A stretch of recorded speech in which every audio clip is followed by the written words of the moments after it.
Tunakwambia behind every picture there's a story to tell. Na leo tuko na Twinlight, tuna surprise yake. Bana, Twinlight inakuaje? Aiwi chochote.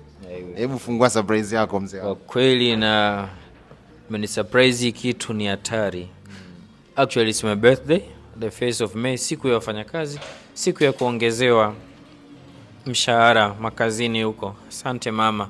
Lakini kaona itoshi hivi. Mbao wamekuja hapa, kijana mdogo. Ameni surprise. Na kweli kuna hili swala la kofia zangu hizi. Hii ni brand ya Frankie Matthew kama unavyoiona au ioni. Na hii nyingine ambayo nimevaa hapa. Kwa kweli story ya hii ni event yangu ya kwanza ya comedy ambayo hii suit unavyoiona ya dark blue ilikuwa nyeusi baada ya kuloa.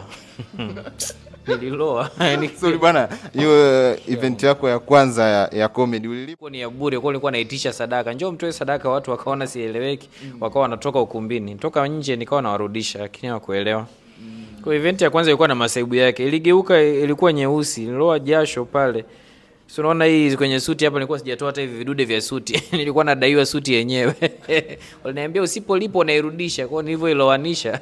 Hata dry cleaner zikuepo miaka hiyo 2017 zilikuepo. Ningetoa wapi hela na nilio. Kwa hiyo ilikuwa ni experience moja ya kipekee sana. Ya nashukuru aliyepiga hiyo picha. Tukigeuka huko nyuma. Nilianza upuuzi nikiwa kuanzia mtoto kama mnavyoona. This is me when I was miaka hiyo ya 80. Gani ambao unaikumbuka enzi za utoto wako mpaka dakika hii? Hii hapa picha ndio nipo vijijini na chunga. Kuna siku bwana nilipoteza mbuzi, washenzi wale. Unapoteza mbuzi afu baadaye kupotea kimazima eti wanaenda nyumbani. Sasa si wapotee. Ila mbuzi. Wapotee watafute mtu ujue umepoteza. Mnatafuta eti mtu. Mbuzi. Unajua kabisa wamepotea wapo nyumbani.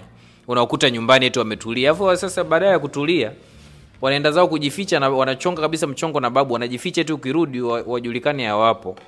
Unachapwa afu baadaye ndio unasikia pumbavu. Kila mbuzi. Hii story nimechunga sana enzi hizo mbuzi. Chunga mbuzi wapitisha kwenye mashamba ya watu, wanachuma mahindi kumbe wewe ndio una shida nayo unaenda unachoma. Ni mbuzi. Kumbe kuna mbuzi mtu. Ila mbuzi. Ila mbuzi.